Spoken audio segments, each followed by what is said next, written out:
செய்வார்கள் என்பதாக ஹஜ்ரத் இப்னு அப்பாஸ் ரலியல்லாஹு அவர்கள் கூறுகிறார்கள். அல்லாஹ் தஆலா ஹஜ்ரத் இப்ராஹிம் அலைஹிஸ்ஸலாம் அவர்களுடைய இந்த விருந்தோம்பல் எந்த அளவிற்கு ஆச்சரியம் அளிக்கக்கூடியதாக இருந்தது என்பதை குறித்து அல்லாஹ் தஆலா தன்னுடைய திருமறையில் ஒரே நிகழ்ச்சியை 2 இடத்தில் பதிவு செய்கிறார். காரணம், அவருடைய விருந்தோம்பல் அவ்வளவு ஆச்சரியம். யாருக்கு விருது கொடுத்தார்கள் தெரியுமா? மலக்குமார்களுக்கு விருது கொடுத்தார்கள். எப்படி? மரியம் அலைஹிஸ்ஸலாம் ரூஹை ஊதுவதற்கு ஜிப்ரீல் அலைஹிஸ்ஸலாம் வருகிறார்கள்.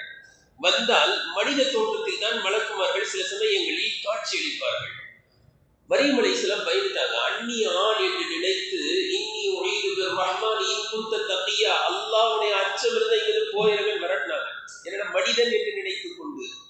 இதே போன்று இப்ராஹிம் அலைஹிஸ்ஸலாம் அவர்கள் மனிதர்கள் என்று நினைத்துக் கொண்டு என்ன செய்தார்கள்? வந்த அந்த விருந்தினர்கள், அல்லாஹ் சொல்கிறான் மலக்குமார்கள் என்று சொல்லவில்லை, அல்லாஹ்வே என்ன சொல்றான்? விருந்தினர்கள் தான். என்ன காரணம் எழுதுறாங்க, ரொம்ப ஆச்சரியமா இருக்கு. வந்தவர்கள் விருந்தினர்கள் இல்லை, ஆனால் இப்ராஹிம் அலைஹிஸ்ஸலாம் கவனிச்ச கவனிப்புல அல்லாஹ்வே விருந்தினர்கள் தான். வந்த அந்த விருந்தினர்களுடைய நிகழ்ச்சி உங்களுக்கு தெரியுமா என்று ஆச்சரியத்தை எழுப்புகிறான். எடுத்து சொல்கிறான், வந்த மாணவர்கள் சலாமன் என்று கூறினார்கள்.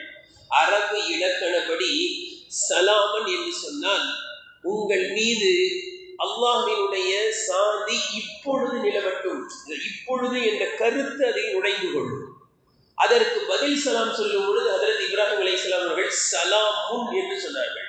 சலாமுன் என்று சொன்னால் எப்பொழுதும் நிரந்தரமாக உங்கள் மீது சாந்தி நிலவட்டும். இதிலிருந்து கூறுகிறார்கள், வந்த விருந்தினர்கள் சலாம் சொல்வதை விட முகமலர்ச்சியாக என்ன செய்யணும்? நாம சலாம் சொல்லணும். இப்ப என்ன விருந்தாளி வந்து அஸ்ஸலாமு அலைக்கும்னா ஏண்டா வந்தோம், அவர் அஸ்ஸலாமு அலைக்கும்னா நாம் என்ன செய்யணுங்க? வலைக்கும் அஸ்ஸலாம் வரஹ்மத்துல்லாஹி வபரகாத்துஹுனா அவர் பரக்கத்தா வருவார்.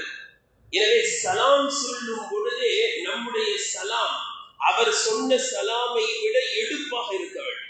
அவர் அஸ்ஸலாமு அலைக்கும் வரஹ்மத்துல்லாஹி வபரகாத்துஹுனா நம்ம என்ன செய்யணும்? எல்லாம் சொல்லி முடிச்சுட்டாருன்னா வாய் நிரம்ப முகமலர்ச்சியோடு சலாம் சொல்ல வேண்டும் என்ற கருத்தை எழுதுகிறார்கள். இரண்டாவது, அங்க ஒரு வாசகம் வருது, என்னன்னா கௌமும் முன்கரும், அதாவது இவர்கள் தெரியாத நபர்களாக இருக்கிறார்களே அப்படின்னு உள்ளத்துல நினைச்சாங்க.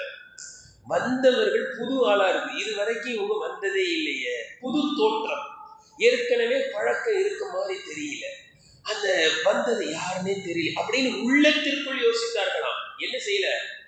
உங்களை யாருன்னே தெரியலையே, நம்ம என்ன செய்வோம்? உட்கார வச்சுட்டு யாரு சொல்லுங்க அப்படிலாம் கேட்போம். அவர் நம்மளுக்கு கொஞ்சம் ஓ அப்படின்னு வரும்போது என்ன செய்வோம்? லேசா